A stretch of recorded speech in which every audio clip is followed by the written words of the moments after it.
case default argument in function and constructors. First question is, what is default argument?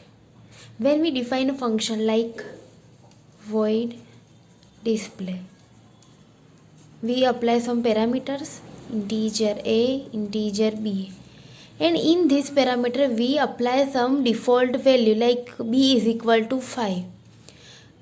This value is called as a default argument. हमने एक function define किया, function के अंदर multiple parameters है, उसमें आप function define कर रहे हो, उसी टाइम पे एक डिफ़ॉल्ट वैल्यू असाइन कर रहे हो. There are some rules of default arguments like void display,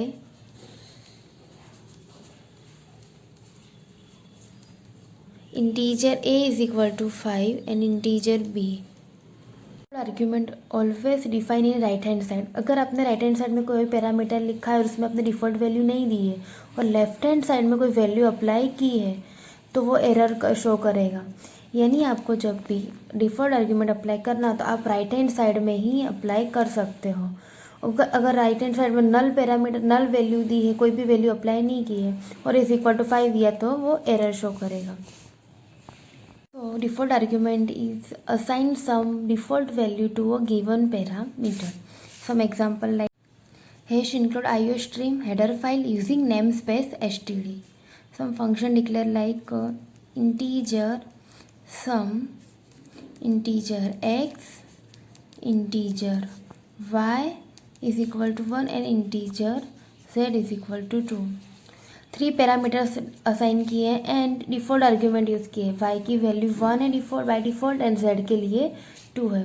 और हमने राइट हैंड साइड में अप्लाई किया यहाँ 1 और 2, यहाँ पे कुछ अप्लाई नहीं किया, यानी ये अलाउ करेगा. एंड रिटर्न करना है like return x plus y plus z and ये function complete.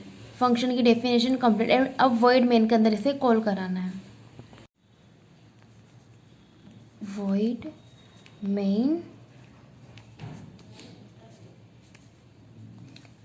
cout sum function name है and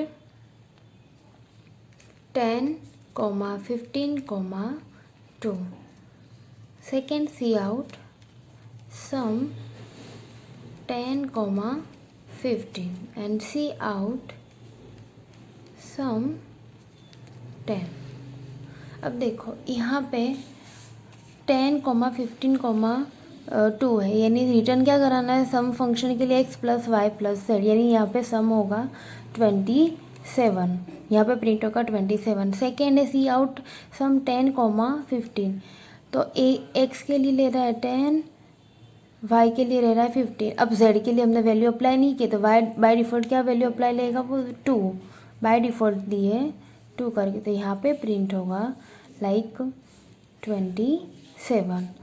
third one sum of 10. अब 10 है, x के लिए 10 लेगा, x की वैल्यू है 10. y के लिए क्या लेगा, बाय डिफ़ॉल्ट नहीं दिए तो हमने बाय डिफ़ॉल्ट 1, z के लिए 2, तो यहाँ पे प्रिंट करेगा 13. इस तरीके से बाय डिफ़ॉल्ट वर्क करेगा. अगर आप यहाँ पे कुछ वैल्यू असाइन नहीं कर रहे हो फंक्शन में तो बाय डिफ़ॉल्ट वैल्यू जो आपने यहाँ पे डिफ़ाइन की है वो ले लेगा. Second topic is constructor with default arguments. Constructor mean class name same as function name and it has no return type. Okay, class create कर रहा है like class sum and public class name is same as function है, यानी sum एक parameter pass कर रहा है like integer a and integer b and default argument, यानी यहाँ पे कुछ डिफ़ॉल्ट आर्ग्यूमेंट पास किए लाइक 2 करके.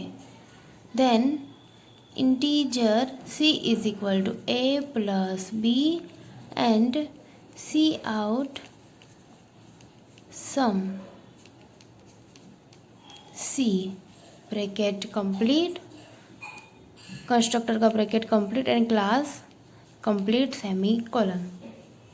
After that void main.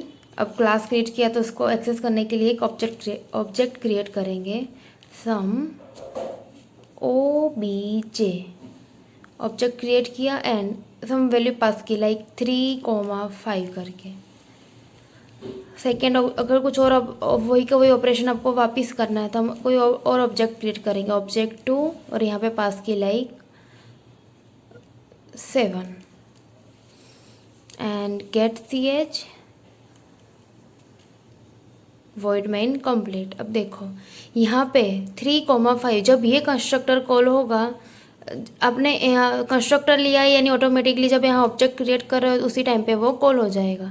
3,5 है तो यहाँ पे क्या सम होगा, c is equal to a+b, यानी यहाँ पे प्रिंट होगा 8 करके 8।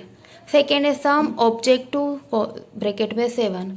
अब यहाँ पे ओनली आपने एक ही वैल्यू दी है इंटीजर a के लिए, यानी a की वैल्यू है 7, बट b की वैल्यू यहाँ पे असाइन नहीं किया तो बाय डिफ़ॉल्ट क्या लेगा 2, तो 7 + 2 यानी प्रिंट होगा 9 करके, यानी इसके लिए प्रिंट होगा 8 एंड इसके लिए होगा print 9। Is the example of constructor with default argument. It is the same as function with default argument.